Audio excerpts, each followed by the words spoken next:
Ne, nu, tas ir tieši tāpat kā ar jaunu autiņu. Kamēr tu sēdi, skaties spoguļos, urbini degunu, nekas nenotiek, saprot?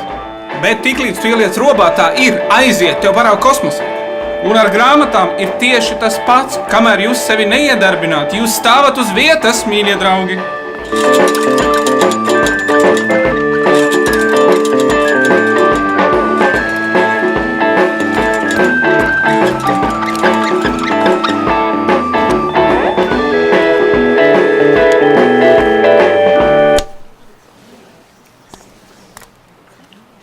Un tagad, mīļie draugi, es jums parādīšu, kā tas ir jādara. Romāns bija nolasīts, un tad notika katastrofa.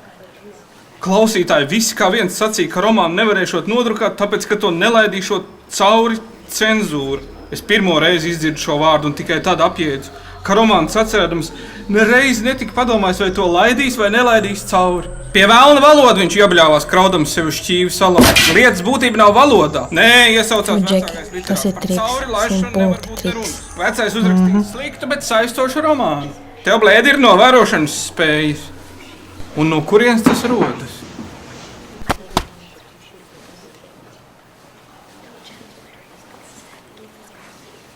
Draugi, kas tas ir? Ko jūs čakarējaties?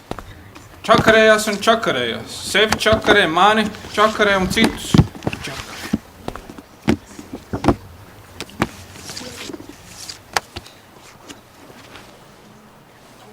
Nu, aiziet! Lasam, lasam, lasam! Vācijā Bādenvēles parkā, kur koki no Eiropas, Austrālijas, Amerikas un Āzijas brālīgi galduši un vienprātībā sniedz galvenus pret debesīm. Mazs celiņš ar garām gultu tīkliem. Nu, galvenais ir sākt. Pārējais ir tikai trajektorijas jautājums. Jaunajam rakstniekam Antonam Pavlovičam Čehovam. Tieši saturs vecākais literāts kliedz.